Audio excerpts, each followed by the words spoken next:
शेतकऱ्याला जर आपली किडनी विकावी लागत असेल कर्जापोटी आणि कांद्याच्या दराला जर मार्केट मिळत नसेल शेतकऱ्याला, तर त्याच्यासारखं दुर्दैवी गोष्ट नाही. विदर्भामध्ये 10,000 शेतकऱ्यांनी आत्महत्या केली, ही बातमी काही फार चांगली नाहीये.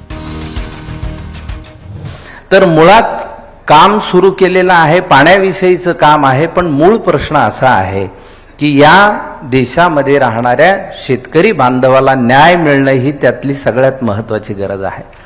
आज एवढं काम करत असताना सुद्धा विदर्भामध्ये शेतकऱ्याला जर आपली किडनी विकावी लागत असेल कर्जापोटी आणि कांद्याच्या दराला जर मार्केट मिळत नसेल शेतकऱ्याला, तर त्याच्यासारखं दुर्दैवी गोष्ट नाही.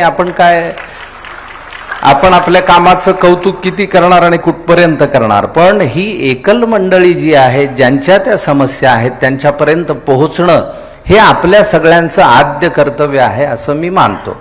खाबूशाही आणि बाबूशाही यामध्ये जो समाज भरडला जातो, यामध्ये जो शेतकरी भरडला जातोय, त्यामुळे निसर्गाचा कोप आपल्यावर सातत्याने होत राहणार याची शाश्वती मी या मंचावरून सगळ्यांना देतो.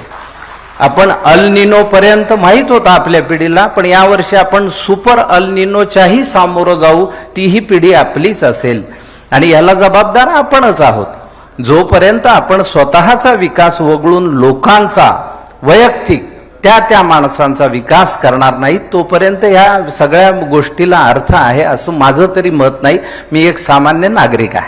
शेतकरी जर ह्या देशाचा त्राता असेल तर त्याला आपण तेवढी आपण जर सत्ता दिली नाही, त्याच्या हातात तेवढं जर आपण उत्पादन देत नसू. साधा मुद्दा आहे. एखादं, मी नेहमी म्हणतो की टिकलीचं पाकिट बनवणाऱ्याला विचारलं काय करतो, तो म्हणतो बिझनेस आहे माझा. आणि धान्याच्या एका दाण्याचे हजारो दाणे करणारा शेतकरी बिझनेसमन कसा नाही, हा प्रश्न का नाही पडत आपल्याला?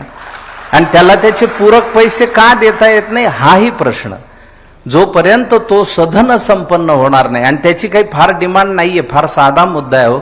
प्रत्येकाचं गोष्ट, एखाद्याला जर 250 रुपये आमच्या नाटकात असतं, 250 रुपये नाईट असली आणि प्रोड्युसरने एखाद्या दिवशी 350चं पाकिट दिलं तर त्याच्या डोळ्यात पाणी येतं. तो म्हणतो हो हे जास्त आले तो साहेब पैसे, नाही आजपासून तुला 350.